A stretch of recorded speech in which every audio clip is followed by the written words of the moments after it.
All right, everybody, welcome to Two Women Talking. I'm Natalie, and along with Sarah, we have the best topic today. We totally get into it before we actually go live, so I get the energy going, but I'm really excited for Sarah to really dive into this topic, Sarah, because you got me thinking. And the topic is, what are you pretending not to know around food?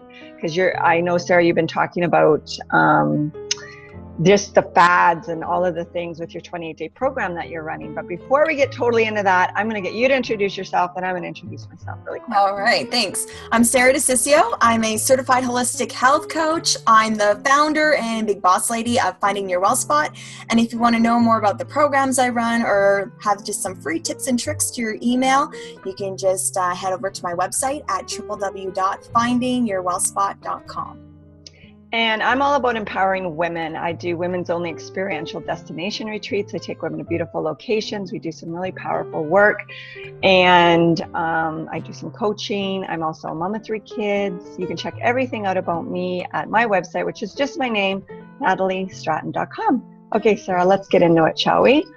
So let's talk about what really gets you jazzed about this topic, because you got some good energy around it. Oh, I know. I was thinking about it, the other night, just some of the feedback that you get from when you start to run a program. So I'm running a 28-day program right now through Facebook in a private group of people.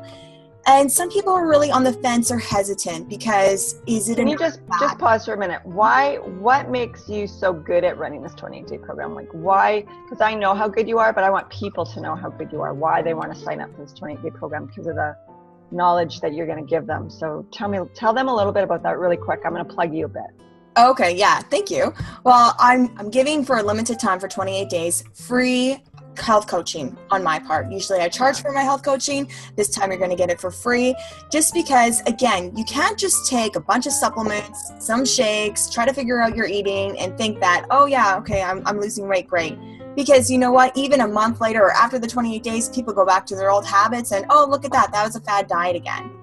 And you know what, there are some fad diets out there. You have to find something that works for you. So I always promote that, like, one person's food is another person's poison. Gluten doesn't work for me, but it may work for you. Same with dairy or whatever it may be. And I'm not even saying you have to be that extreme.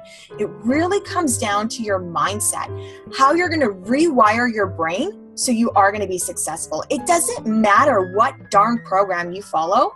If you do not rewire your brain properly, you will fail at it. I'm telling you, you will fail at it. People rely on motivation all the time, or they're waiting till they're ready. There's always something coming up. Oh, I have a due this week, so I can't start anything. Oh, Christmas is around the corner. Oh no, Halloween, and I kind of want to eat some chocolate bars. So no, I'll probably wait. They're always waiting. You will never be ready to start a program, or you will never be motivated. Maybe if you gained an extra 10 pounds and now you're really uncomfortable, that might motivate you at the beginning, but motivation is really BS in the end, because our brains are already wired to protect us from being uncomfortable or doing things that are challenging.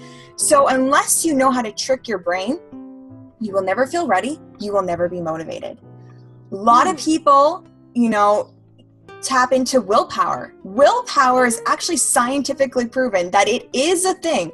We all have willpower. So you can imagine willpower as being a battery. You have a battery. Every morning when you wake up, your battery is full. Your willpower is full. You're ready to go. But at the end of the day, when you're getting tired, your willpower is tapped. And that's when you start making bad decisions. And your willpower drains just from making decisions throughout the day. So even when you're doing something mindless, like checking email, okay, how am I going to respond to that email? Am I going to file that email? Oh, am I going to put that in the junk? Am I going to, put this to respond to later? All of that is tapping your willpower, and people don't know it. There was actually a guy talking on YouTube, which I need to watch him. They said that we make over 119 decisions on food alone or snacks alone. It was some ridiculous number. So can you imagine how much we think about food? And that's tapping our willpower when it comes down to okay, the donuts are coming into the office right now and you really want one and you're trying to resist, or you're going out with your work buddies at the end of the day and you're trying not to drink maybe, or go to that buffet line, you will most likely not make a good decision because your willpower is tapped. So again, it's how to rewire your brain so that decisions on food become automatic. So I was like going back to thinking like, okay, when my husband got sick, and he was sick for 4.5 years and my kids weren't thriving. Yes, I will admit that was a bit of motivation at the beginning for me. But then the days when I was tired and exhausted, and you know what, we have hockey, we do this, we're a very busy family. Do you think I have the motivation to cook or to plan always? No, I don't. But I had to rewire my brain so it became automatic. So like brushing your teeth, or when sometimes you're driving home from work and you're like, oh, how did I get here? It's automatic. That's how I want to teach people on how to deal with their food, that it becomes automatic, so then you're not tapping your willpower or wondering if you'll ever feel ready to lose weight or get healthy. It will just be automatic. Does that make sense? Totally. So what's one tip you can give somebody right now to, so like they're going, yes, that's me. You know, at the end of the day, I'm eating those bag of chips because my willpower is done. But at the morning, I went to the gym and I, you know, ate my steel cut oats, and you do everything right, and then boom, you fall off the cliff. What's one tip you would suggest for people? There's a few tips. I'm just trying to think of which one I want to say. Which would make the biggest difference? I always say there's 6 things that make 80% of the difference in your life. It's planning. It's really planning. So even, I'm not even saying because I hate meal planning, absolutely don't like it. It's not a thing of mine. I don't even do it for my clients. I refuse to make a menu for them. So what I do the night before, in my head, I know what I'm going to have for breakfast, lunch, and supper. That's in my head. So then there's no delegating. Oh, but I really feel like that donut. No, I've already decided this is my lunch today. Okay. Draw that line in the sand. No, I am not going to have that. And when you make that decision in your brain, it rewires to be like, no, that's all I need. I don't actually need that donut.